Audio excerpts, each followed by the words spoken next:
All right. Welcome everyone to the next episode, the week 1 and week 2 recap episode of our fantasy football league here. We're joined by special guests, Troy Hudson, aka Michaela Bita.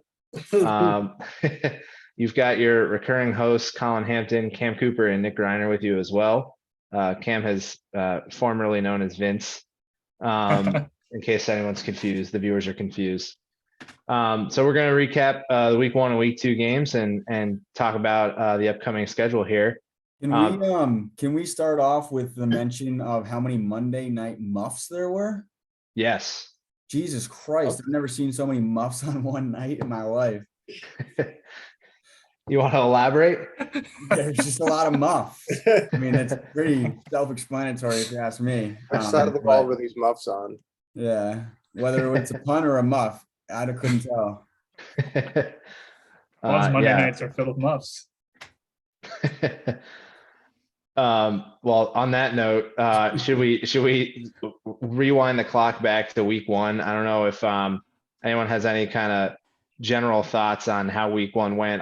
I'll give a quick rundown of what happened. We had I took down Josh in week 1. We had Eric over Cam. We had Troy over Skip. We had Rob over Mr. Wayne Cooper. Troy defeating Johnny 3.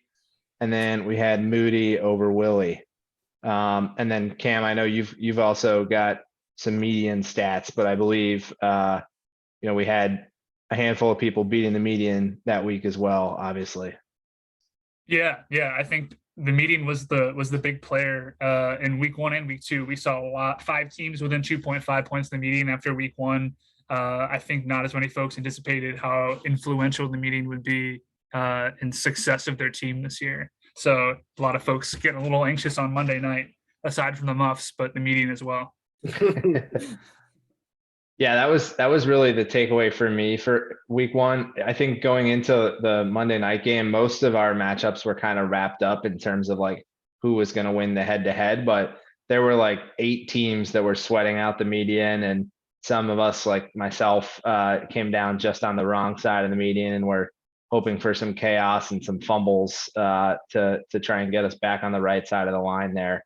But I think that definitely brings a different dynamic into it. And even if your opponent's going off, like you've still got something to play for the week, which, makes it interesting.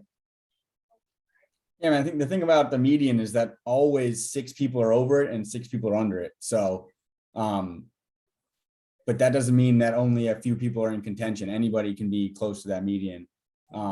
Interestingly enough, I kind of implemented this median rule on my work league, and they absolutely hate me for it. So by working out on this league, because at least I know, it can bring some positivity to the league. It definitely shocked me when Cam texted me saying that I was close to the median. When the last time I had checked, I was about 25 points above it, and I was like, "What are you talking about?" And then I looked and I saw that Diggs and Allen were going berserk on the poor Titans. So. Well, it's funny because the median only updates when points update. It doesn't go off projections. It goes off projections before the games start, but then the median moves throughout the week, which is kind of interesting. So I was surprised. I was thankful because Josh and Troy were done with their games, so the median didn't move after a certain point in the end of the Monday night game. So I was thankful because I think I was the closest team above the median in both weeks. Yeah. And then in week 2, Troy beat me. Cam took down Colin. We had Eric over Wayne, Alex Applebaum over Rob, Willie over Johnny 3, and Josh over Moody as well. So those are your week 2 results. And what that leaves us with at the end of 2 weeks is kind of like a nice looking standings, in that you've got 2 undefeated teams, 2 winless teams, 3 teams at 3-1, 3 teams at 1-3, and then 2 more teams smack there in the middle at 2-2. So it's a nice, pretty picture if you're looking at the number of teams with each record. Thoughts so far on kind of how the first 2 weeks have played out generally? Nothing really stands out. Obviously, the points for there's a lot of people scoring a lot of points right away, but anything can happen. It's too early to like make draw any conclusions. So I'm just, I have a very interesting perspective at the very bottom of the league with the amount of points scored. So I could say I'm unbiased by saying like, I think this is gonna be a good league. Like just because there's undefeated teams doesn't mean they're gonna run away with it. And that just because and Wayne is winless doesn't mean, we're guaranteed the SAT at this point. There's a lot of opportunity and infinite outcomes still out there. So I'm just kind of hoping and praying at this point. I think my biggest takeaway was the fact that the people that reached for their guys are kind of getting rewarded in the first 2 weeks. If you look at Willie's team, I mean, he's got that two-headed monster in Josh Allen and Tyreek Hill, and obviously that paid dividends this week. Unfortunately, it was funny that two receivers on the same team almost had the exact same stat line, and they were playing each other in our league. So it was almost a wash in that regard. But Willie's team is kind of surprising me, and I think it's surprising the rest of us with the fact that he picked the guy that went in the third round in another league that I'm in, number 2. So Yeah, those were kind of like the three major things that I was looking at week 1, week 2 was sort of upsets, if you based off of our first podcast, where Rob was the highest point scorer in week 1. Josh upsets Jason. A lot of folks picked Jason to be a playoff contender. He's still 2-2. He's still well in the mix. Johnny starting 0-4. I don't think a lot of people expected him to start 0-4, especially against the median, two losses to the median. And then Willie starting 2-2, I think is a little bit surprising. Like Troy mentioned, he's the 4th highest scoring team through 2 weeks. I don't think a lot of folks picked that after draft night. Yeah, so let's get into some predictions here. We've got a segment called Shine or Shade, which is borrowed from another podcast. And what we're going to do here is, if you agree with a statement, you say that you would shine that statement, and if you disagree, then you shade that statement. So I've got a few for you here that we can run through, and then if anyone else had their own topics, we can move on to those as well. One of the matchups we've got week 3 is Colin against Wayne. So we've got the 2 0-4 teams matching up here. So shine or shade, do we have a team start 0-6? In other words, does the loser of that matchup also lose to the median? I had the exact same prompt, so I'll go ahead and answer it. I think the chances are very high considering both of our teams do not score a lot of points. So like, I'm going to shine the hell out of that shit. Even though I'm involved, it hurts to say, but yeah, of course I'm going to shine that. Yeah. I'm going to start. Yeah. Oh, go ahead. No, I was just going to say, I agree. I think, you guys are more of defensive minded teams. It's more about keeping your opponent to a low scoring affair. And, if you look at projections, projected to score 111 points and 109 points, that's a little bit lower than where the median is right now. Obviously, those are only projections. So I think it's probably likely that whichever team underperforms this week is also under the median as well. I'll further that point by saying whoever starts 0-6 is the favorite for the SAT. Are you shining or shading that as well? shine for sure. Yeah. I think you've got to shine it. Mhm. That's a tough spot to come back from. And then Yeah. real quick to counter it, is there a chance someone starts 6-0 between Troy and Alex there? Ooh, tough one. I mean, Applebaum's not favored this week, at least not at the moment. Yeah. Troy's got a matchup with a good Josh team, Mhm. and they're both. Alex is projected currently over the projected median. Troy a little bit under the projected median. That's a tough one. I'm going to shade it. I'm going to say that either the median or their opponent gets them for both guys.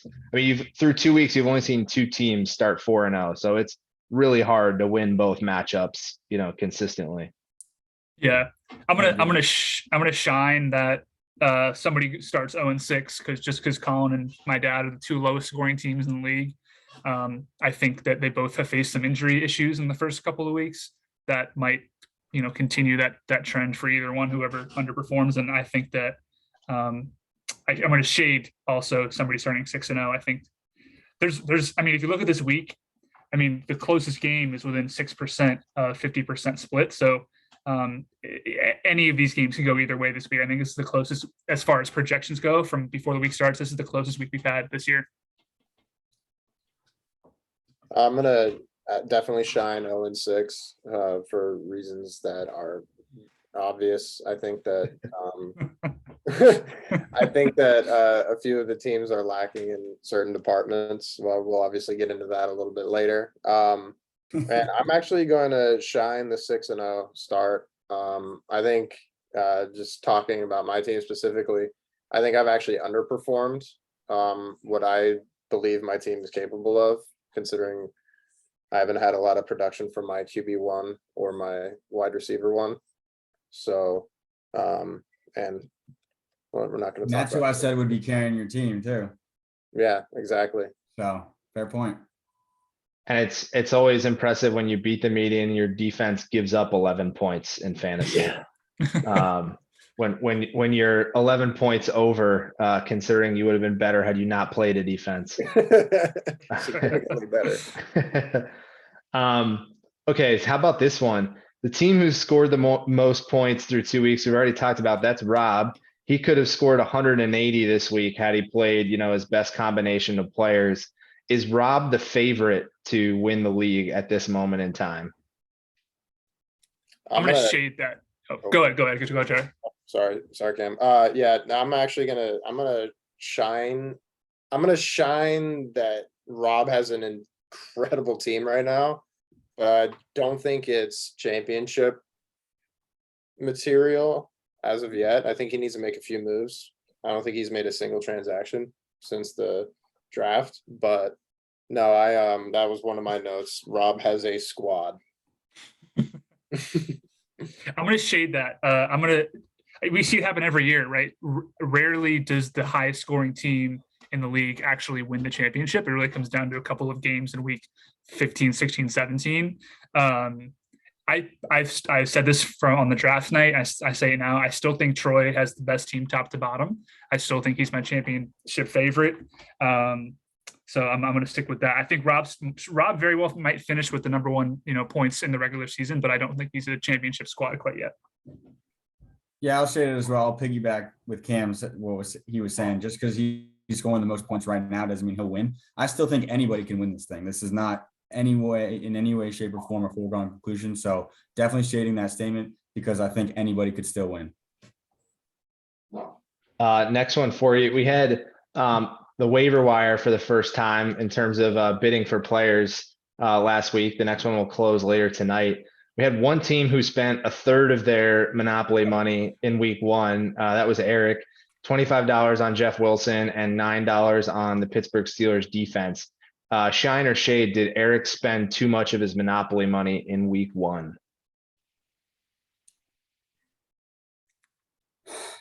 That's a good question. He is apparently one of the only people who has previous experience with the free agency bidding system to begin with. So it's hard to judge his decisions when we don't really have a lot of experience. But definitely right out the gate, he's spent the most. Jeff Wilson didn't even look like he was taking care of lead back position and role. So I would definitely shine that he overspent, but what do I know? Kind of a stance. Yeah. I'm going to shot. Yeah, go ahead. Sorry, I was just going to say, I'm kind of in the middle. I feel like Jeff Wilson is a fine decision. That really didn't raise eyebrows for me. He should be the lead back if he can hold down that position, and $25 for a starting running back, I don't think is, a bad piece of business when you got the whole season left with that guy, as long as he doesn't get injured. But $9 on a defense, I thought was overspending. And so I'm kind of like, shine one piece and shade the other piece of business from Eric there.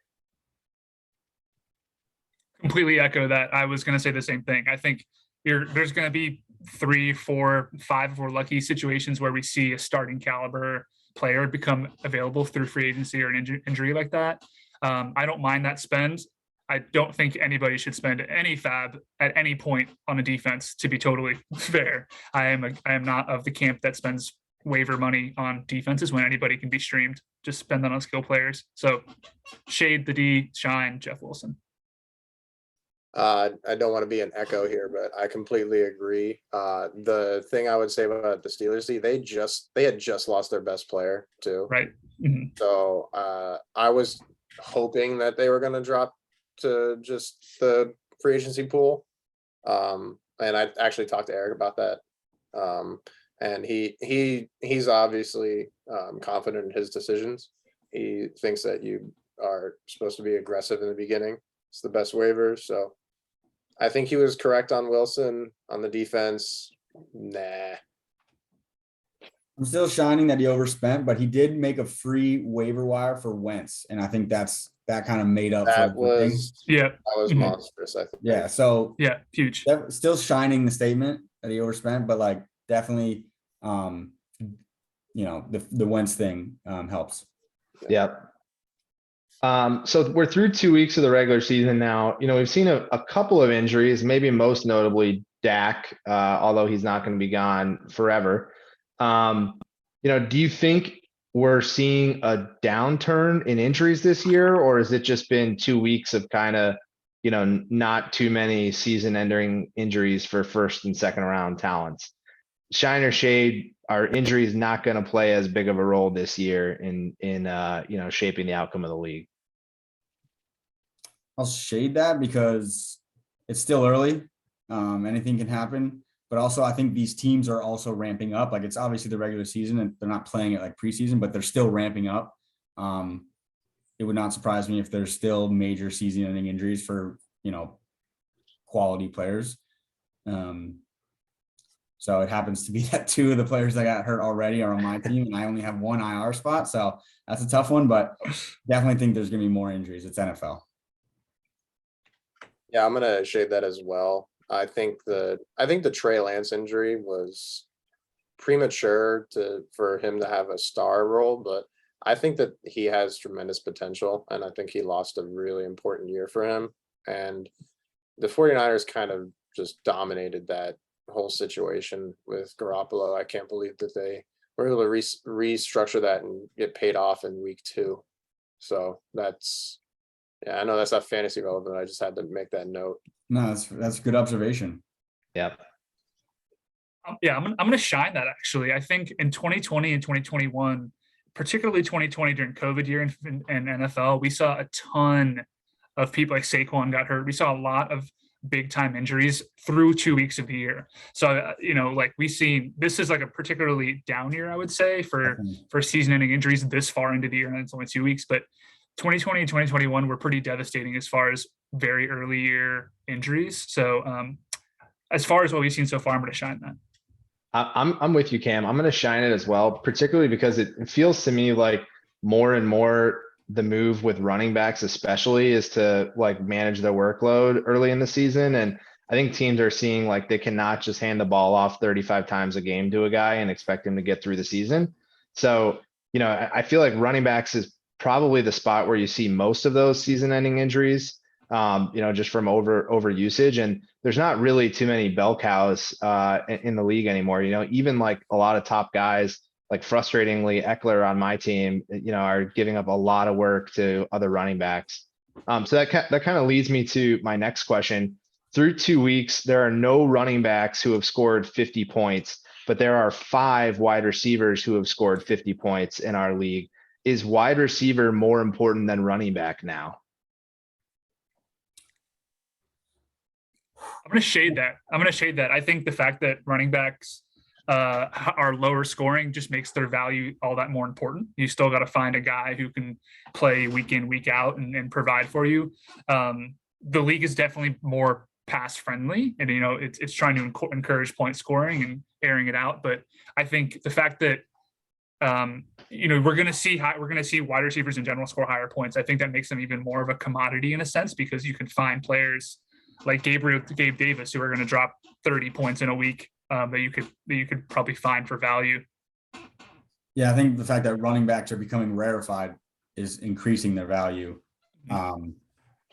So I'll agree with Yeah, Cam unless he shaded it. I would agree with that, just because running backs are always going to get dedicated touches. Because every time the quarterback steps back, it's what, a 30% chance that he throws to your guy and less of a percent chance he's going to catch it. So, I mean, when you have 100% reliability, knowing that he's going to get the ball, granted, it's always in a smaller volume of points, but I think that's kind of like tortoise and the hare situation. All right, I've got one more in this segment. Mahomes is currently the number 6 quarterback. He's behind Jackson, Allen, Hurts, Wentz, and Tua. Shine or shade Shine or shade that Mahomes finishes outside the top 3 quarterbacks. Good question. Yeah, that's a tough one, because I thought you were going to say like top 5 or top 10, and I would have been a little bit easier. But top 3, it could go either way. I think he's still in the top 3. It's fucking Patrick Mahomes, man. He's at this I'm gonna shine that too. Worth of Yeah. rocket arm. I think Lamar and Josh Allen probably finish above him, or at least will make up the other 2 spots in whatever order those 3 finish top 3. But I would be very surprised if Hurts, Wentz, and Tua keep up the production that they've shown through 2 weeks over an entire season. So I trust Mahomes more to finish in the top 3 than any of those guys. Yeah, I'm actually going to shade that, and I'm not just because I'm a Jalen Hurts stan. He had a great Monday night. He looked just like he was a surgeon picking apart the defense. I think that, I mean, in my mind, Jalen Hurts, Josh Allen, and Lamar are really similar in their skill sets. I haven't seen enough from the supporting cast in Kansas City to think that Patrick Mahomes is going to throw for 5,000 yards again this season, even though he probably will. I think that the upside for the rushing capabilities for the other 3 probably make them my top 3, and Mahomes is a close 4th. I guess I have a similar one, shine or shade. Do the Finns finish with 2 top 10 receivers? Shade. I just don't think that the volume is capable of sustaining itself. They still got to feed Gesicki, and they still got to feed those 2 running backs. So I don't know if they gotta feed them, but I just thought it was interesting that those 2 look as good as they do at the moment, and like I think it's very, very possible that they do finish 2 in the top 10. I'm not saying it's likely, but it's possible. it's a win-win for me. So. Yeah, I'll shine that. I mean, we've seen it before where teams have 2 in the top 10, and depending on scoring, Metcalf and Lockett last year in a lot of leagues were both top 10 wide receivers. So I think it's possible if you've got an offense that's going to lean heavily on the pass. And I mean, to me, it doesn't seem like Gesicki is really going to get his in this offense. So I think most of the targets are going to one of those 2 guys. And so I'll say yes, they shine. They do both finish in the top 10. I'm going to shade that, but Nick, I think you bring up a really good point. I mean, I think 2 or 3 years ago, Jameis Winston had Mike Evans and Chris Godwin as 2 top 10 receivers, but that was also an offense where they were okay with him throwing 30 picks in a year. I don't think that McDaniel keeps, having Tua throw 60 balls a game. I don't know if that's going to be the type of offense that he wants to run, and divvying it up the way that he did. I'm going to shade it, but it's possible, but I'm going to shade it. There's a fan on the field. She's kind of nosy. Any other shines or shades, or should we move on to our next segment here? I have an over. Oh, go ahead, Trey.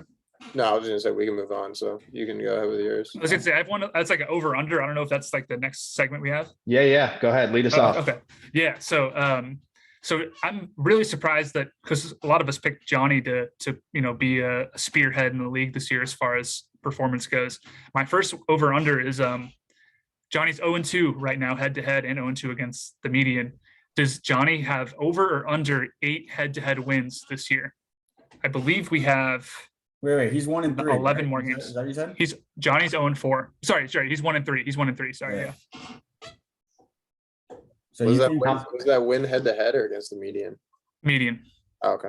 Mhm. So Hmm. we so we you're have saying, 10. Yeah, we have 10 more weeks in the regular season, and then so he has to go 8-2. I have under. I'll say under. Yeah, I mean, that's even with a good team, that's a really strong performance. yeah, I don't think he'll be far off. I think he's going to be better than his record, but probably not 8-2. that's lofty. How about you, Cam? I'm gonna shade it too. I actually thought that there was 13 weeks in the regular season, so I thought it could go 8-3, but 8-2 is steep, so I'm gonna shade that. Yeah. I've got an over under here. So we talked about our two undefeated teams. Troy, who I think in our preseason poll, so to speak, a lot of us thought was going to be really good. Alex, who a lot of us questioned with his tight end strategy, but he's 4-0. Over or under 1.5 undefeated teams make the playoffs. So in other words, do you think one of these two undefeated teams ends up missing the playoffs? No, both these teams make the playoffs because I think it's 6 make the playoffs. Or am I? I think it's 8, right? Is it It's 8? 8 Yeah. with one first Yeah. to bye. So a lot of teams are making it. I think that's- both make it. I would agree. Over. I think so too. I would not expect Alex to continue to perform at the level he has, just because I still question whether his draft strategy set him up for season-long success. But hey, he's 4-0. That's three games better than I am through 2 weeks. So I think he at least makes the playoffs, and we'll see where he goes from there. Yeah, I agree. Over. Diggs has 61 fantasy points through 2 games. Obviously, we saw what he did last night on Monday Night Football. Over or under 22 fantasy points for him this week against the Miami Dolphins. I'm gonna go over. I think Josh Allen is just on another level right now. I don't think that the Dolphins that just got dissected by Lamar Jackson is gonna hold Diggs under 100 yards and a touchdown. Yeah. So, yeah, no. I think he's another two-tutter game, and then he falls off after that. He's gonna have to start falling back to the mean. I'm gonna go under. I feel like if the Dolphins stand any chance, and if they've watched the tape of last night's game, they have to know job number one is to shut down the Allen to Diggs connection. I think he's got to have a safety over top on like every route. So he'll still get his. I feel like he'll still put up a touchdown and finish with 15 points or so, but I don't think he has another kind of banner week. Yeah, I just looked up his numbers against Miami last season. In Miami, he scored 14 points with a touchdown, and in Buffalo, he scored 12 points with a touchdown. So he'll definitely get the targets. Whether or not it translates to yards and points, who knows? So I'll take the under as well. I think Miami can not, stop Buffalo or Josh Allen or Stephon Diggs, but definitely kind of keep him in check, maybe. I'm gonna go over. I think if Gabe Davis, is he gonna be healthy this week? That was just a minor thing that he had this past week, right? He should be back. I think if he helps stretch the field. I mean, Rashad Bateman has had a deep touchdown catch. All he needs is one over the top, one 30-40 yard play, and that'll get you there, and he'll get the underneath stuff too. I think one shot and he's good. So I'm gonna go over. And then last over under for me here. We had 69 Monopoly dollars spent across 7 transactions last week. Over or under $25 spent on the waiver wire this week. I feel like this kind of tips your hand.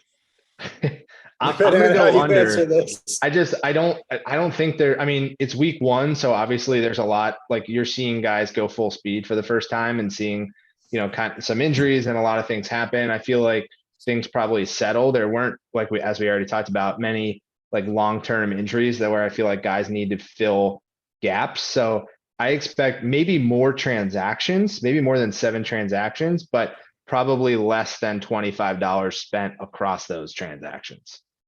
I would agree. I think we also saw people begin to show their strategy a little bit with the free agent bidding, system.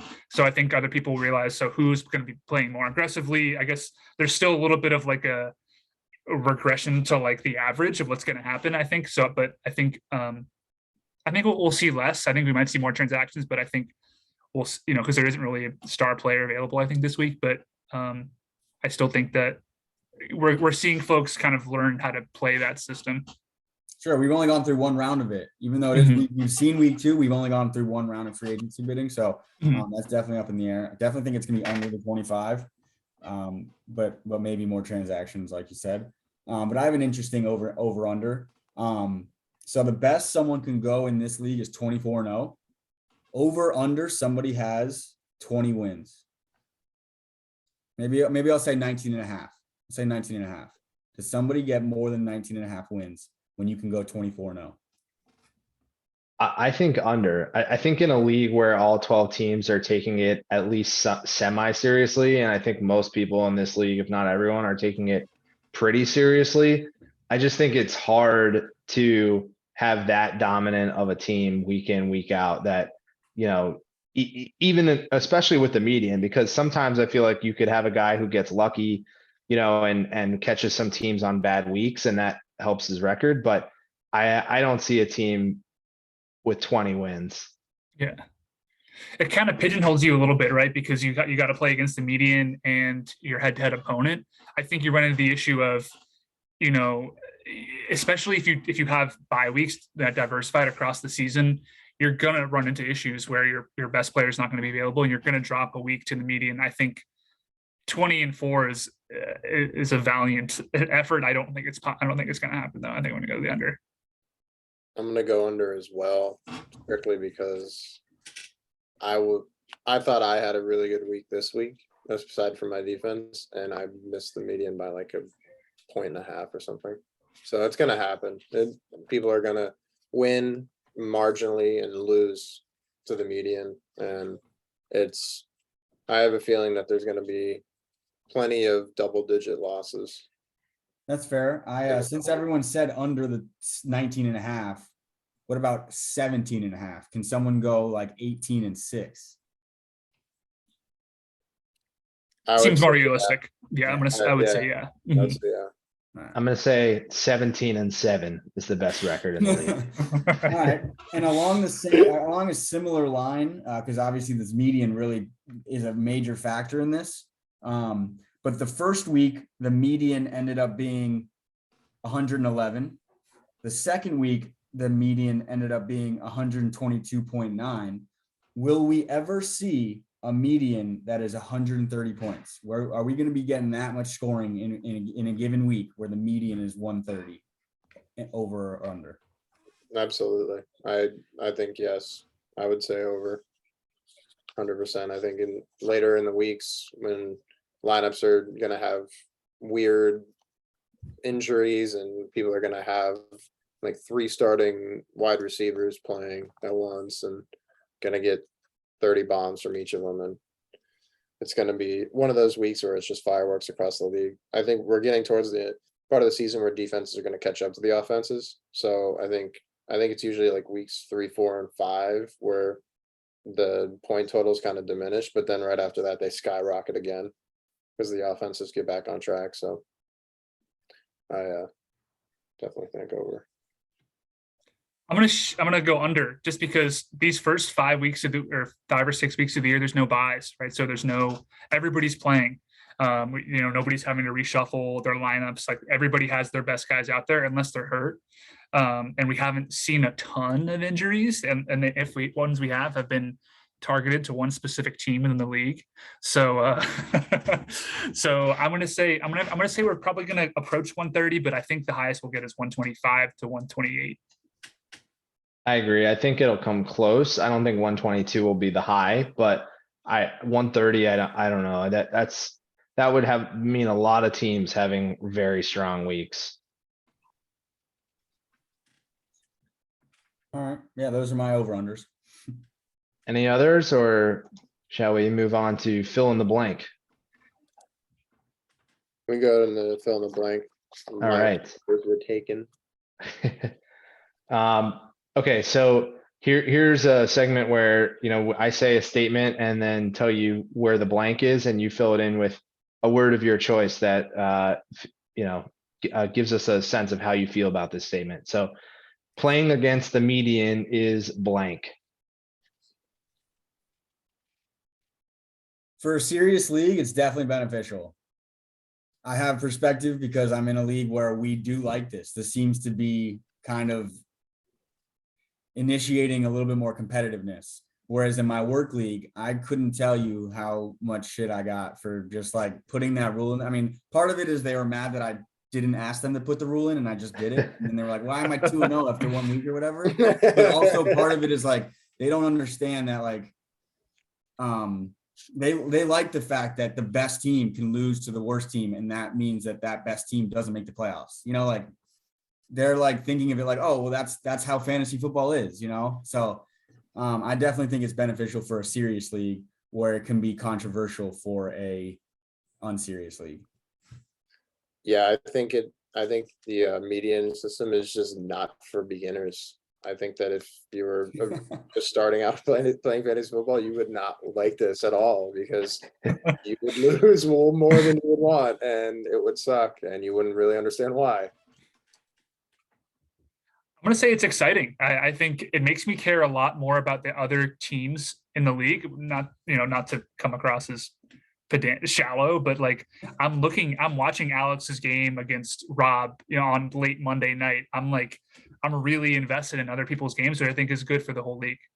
Yeah. Similarly, I'll go exhilarating. That's my word. Okay. The scariest team in the league currently is blank. I'm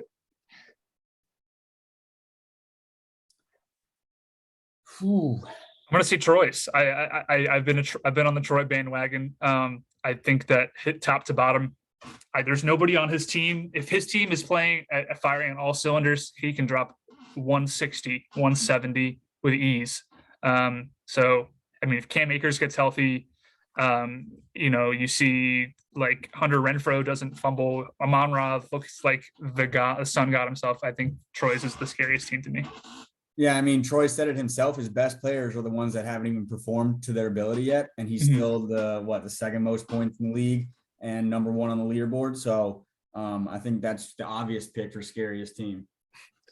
I did not think that was the obvious pick. My obvious pick was Eric. I think Eric has the most balanced team, top to bottom.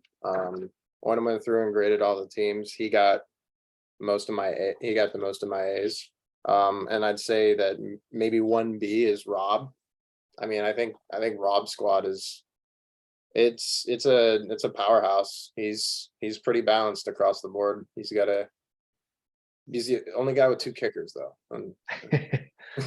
Yeah, that actually, Rob is my pick. And that was something that I mentioned in our preseason podcast too, is like, I feel like Rob's team is one that I could see having like the widest variance in how many points he scores during the season. Like he had a lot of guys who were question marks, like, ETN and Smith-Schuster and guys who were kind of in new situations. But I mean, he had his quarterback on the bench scored 39 points this week and a wide receiver on the bench scored 26 points this week. So he's got like, when his guys go off, they are very much going off. And that I would be very scared when I play Rob. So that's my pick as well. All right. So looking back on our draft, now that we're 2 weeks removed, anybody that you think is Nostradamus in some of the picks that they made, making good predictions and, picks that you thought maybe were more questionable at the time than they seem now that we've seen guys play for 2 weeks? I got 2. I mentioned this on our first podcast. I will, throughout the rest of the season, I'm going to look at Troy taking Amon-Ra and Joe Burrow, and I took Allen Robinson and Jalen Hurts. That's going to be the barrier. I think that Amon-Ra was a great pick. He's going to be a top 3 receiver this year, it looks like. That's 1. And then 2, people aren't really talking about this much, but Nick Chubb is the number 1 running back in fantasy right now. Dropped 3 touchdowns last week. I know it's kind of a weird backfield in Cleveland, but That was a really solid value, even though I think it was a second round pick. Nick's looking like a really good GM with that second round pick with Nick Chubb. Yeah, he cost his team a game by scoring me that third touchdown, which I very much appreciated. My other one was Miles Sanders went in the 9th round to Willie, and Miles has been a beast so far this year for Willie. So I forget where he is. I think he's like, one of the top 10 running backs so far this season. Yeah, 28 points. So, to get a 9th round pick who's a top 10 running back right now, especially after we were all hammering Willie for refusing to draft running backs long past the time when it was acceptable to not draft running backs. But, he found some diamonds in the rough. So credit to Willie on that. I have 2 answers to this. My answer for all time, I think the best drafter or Nostradamus is Jason. Every draft, he always gets someone that I'm just like, how did he remember that guy fucking exists? Like George Pickens, like drafting George Pickens in that round. Like, granted, it hasn't turned out all that great for him, but I think it will. I think Pickens is a monster. He just doesn't have Ben Roethlisberger throwing to him.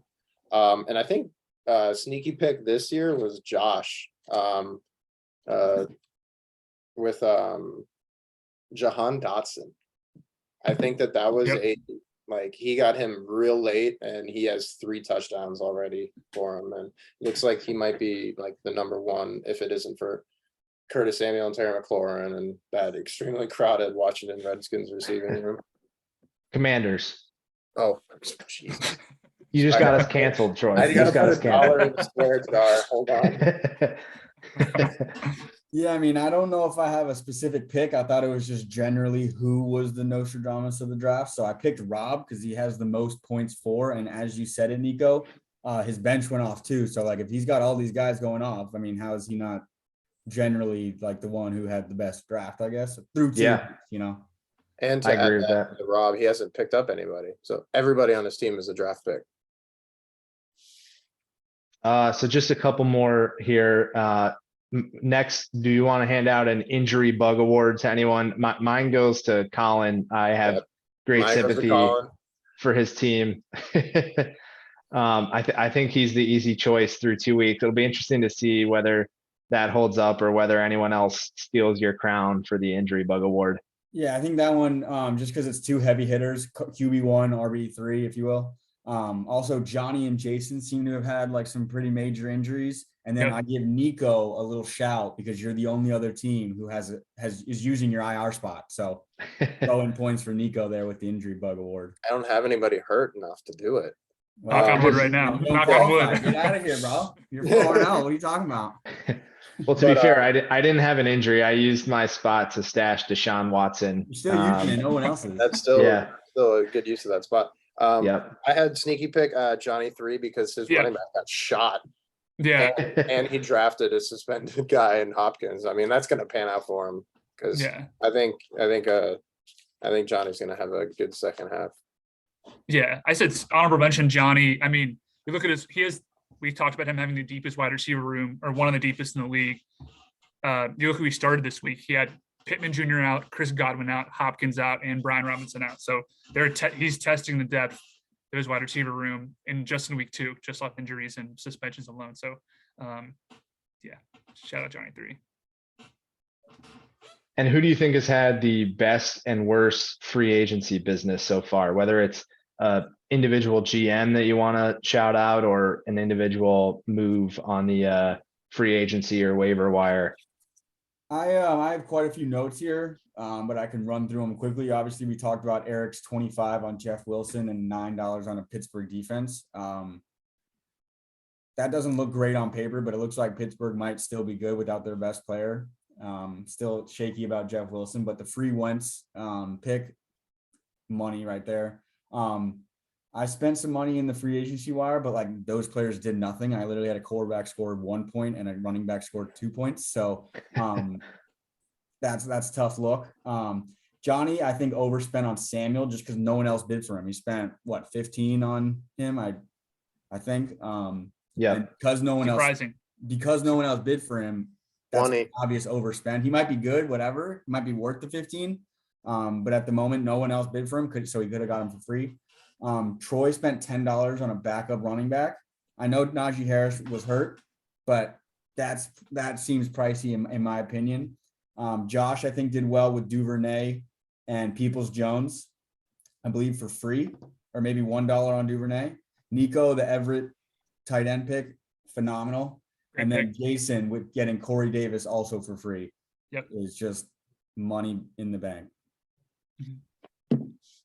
Yeah, I love the only other one, oh, sorry. I was just gonna say the only other one that I had was Sterling Shepard, who I think is gonna turn out to be wide receiver 1. And if I remember correctly, Troy, I think you picked them up for free on the free agency. So I thought that was a good piece of business.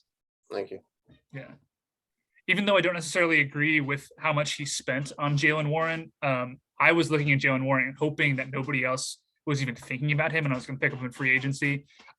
Even though I have Najee, I don't totally trust that he's going to be healthy for the rest of the year, especially with the workload that he gets.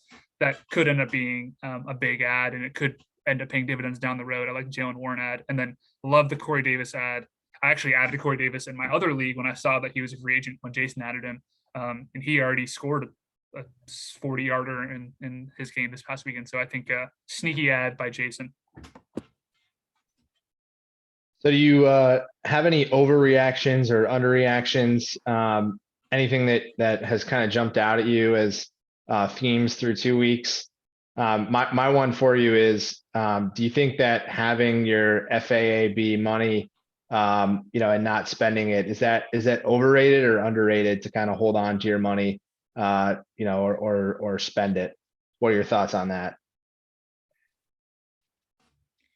I think it's underrated to hold on to your money. I think it's worth it to hold on to it, because there's always that late season injury to your team that just screws everything up. And if you have $5 left in your account and there's a starting running back available, you're not getting him. And like, it's just simple as that. Like, you might as well just like burn that money, because once you get down to a certain amount, it's going to get to the point where you're not going to be able to even buy anybody, because everybody's going to be putting $5, $10, $15 on players. So I think holding is a good idea, especially, I mean, it's kind of hindsight because we have one guy that just blew 40% of his money. So, but I think it's a good idea to hold on to your money. It makes me kind of wonder how this is going to shake out with behavior toward the middle and end of the season as teams become, let's just face it, like not playoff contenders. I mean, having 8 out of 12 keeps that free agency bidding like activity high throughout the end of the season, because there's going to be a lot more folks on the bubble. But it makes you wonder what's going to happen. Like, are the folks who saved their money just going to end up with too much at the end because there's not as much activity if folks are no longer invested in don't need to spend it because they're out, Yeah, I think obviously I want to save my money, just because there's always a chance that you could see a player available that might change the course of your season. So that's the whole point of having money, is like for security, if you will. So of course I'm going to save my money.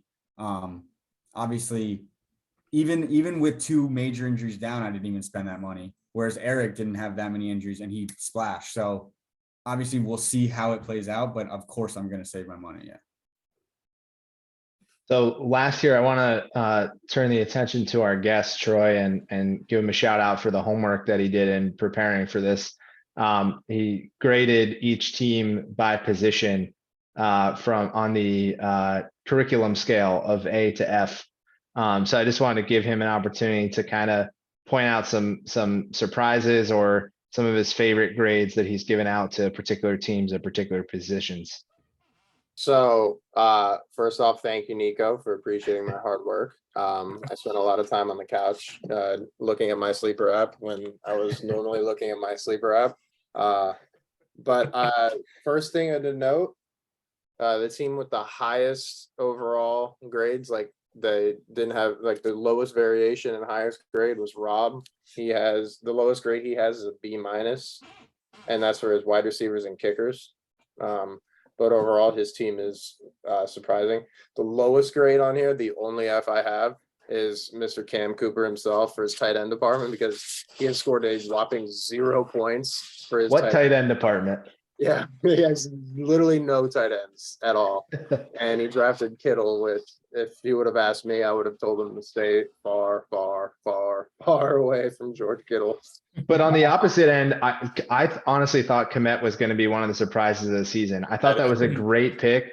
The Bears scheme looked like it was going to be a lot of rolling out the quarterback and hitting the tight end in the flat. So I thought Kmet was going to have a huge year. Maybe he still does, but I'm shocked he's got no points. And just the final two things, I have 3 Ds on here. Eric gets a D for his tight ends because he is just not quality tight ends, unfortunately. Everything else on his team is solid. Jason gets a D for his defense, and Willie gets a D for his running backs because he basically just doesn't have them, but he doesn't need them because wide receivers rule this fantasy football league now. What was Colin's quarterback grade? I'm just curious. Colin's quarterback grade, I gave him a C. I was nice because Matt Ryan should not have scored 2 points this week. That's just not fair. Who are the lowest overall? Like, who had the most low grades? The most low grades. Gotta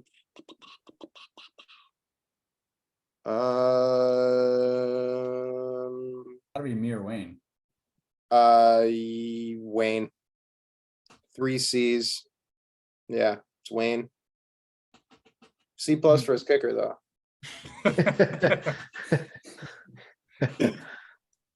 I have another over under reaction question for you guys. It's more of a statement, and I want you guys to tell me if it's an over or under reaction. Out of the owners with a J as their first letter of their name, Johnny is the worst owner. So that's Johnny, Jason, and Josh. Johnny is the worst team right now. Is that an overreaction or underreaction? Well, he's the reigning champion. Yeah. So I know that doesn't really play a factor in his team right now, but it's hard to ignore the fact that he just won. So I'd say it's an overreaction because I don't think he has the worst team. I think it's an overreaction too, because he's still got to get Hopkins back. And that offense just doesn't look right without him in it in Arizona. So I think it's going to be just high volume, and he's going to be extremely healthy because that dude's a walking, like, Yeah, he's on suspension. He's not even injured right now. He's exactly. like He's going to be super rested, and he's on PEDs. So I agree. I feel like his team is one trending in the right direction. I think Jason's might be trending in the wrong direction currently. I mean, he has Trey Lance, who obviously is out for the season. Maybe that's the most impactful injury to a team so far. He's got some other guys who are banged up. He's got Williams, who on his injured reserve. Not sure what he'll be when he comes back. The Raiders defense. So I think he's got more question marks probably than Johnny does. So I'll go with Jason. I have one more personal overreaction. I will be doing the overreacting. I'm 0-4. Send me anything. I will counter. I do not put anybody on the trade block because I need them trades. I need them trades. Send me anything, and I promise you I will counter. You want Amon-Ra? Send me something. I think Colin is leading the league in dropped players so far from his team. Paul always leads the league in dropped players. All right. Well, this was a lot of fun. We will see what the next 2 weeks have in store and who our next guest will be when we reconvene in a couple weeks. Thanks, Troy. One Thank you more guys for having me. thing. It was a lot of fun. One quick thing. Yeah. Just an NFL thing. There's 6 2-0 teams: Giants, Bucks, Eagles, Dolphins, Bills, Chiefs. Who is the worst 2-0 team? Giants. Gotta be the Bucks, Giants. Bills, Gotta be. Dolphins, Bills, Chiefs. And then there's 5 0-2 teams: Panthers, Bengals, Raiders, Titans, Falcons. Who is the best Bengals. 0-2 team? Bengals. Yeah. I'll go with the team that played for the Super Bowl. Just a fun little thing. One last thing. we had the team is blank on the itinerary, but we didn't get to it. But I just wanted to say my first one was team is Alex. It's proving Colin wrong. Yeah, True. yeah, he is. Proving I had that Colin too. Yep. I had that in my notes. That is good. The That bulletin was board good. material is working for that squad. They're fired up. And also my second note was Cam's squad is full of dudes. I think Cam might have the highest like amount of squatting available on his team. He has Yeah. Hurts, Barkley, and yeah, someone else I forget, but all massive quad. gentlemen. AJ Dillon. AJ Dillon. Yes, Yeah. AJ Dillon. Yes, he's got all the quad daddies on his team. The Yeah, quad daddies. So going back to our preview show, one of my questions was in the matchup of Alex versus Colin, who would win, the 3 defenses or the 4 tight ends? And clearly so far it's the 4 tight ends. What if it was just a defense full of tight ends? I Just think they would 11. be 2-2 is what I've taken over. Also, Wayne needs some hogs. That man needs Yeah. some running backs. Yep. Can't forget Wayne. I feel like Wayne gets kind of forgotten in these, so I just wanted to shout out Wayne. The Give him doctor. some hogs. Give Wayne some hogs. This man needs some running backs. And Josh is trade bait heaven. So that's my final thing. There you go. All right. On that note, I will wrap it up. Thanks again, everyone, for your time, and we'll talk soon. Thanks, See you guys. guys. Thanks, Troy. All So you right. guys, thank you so much.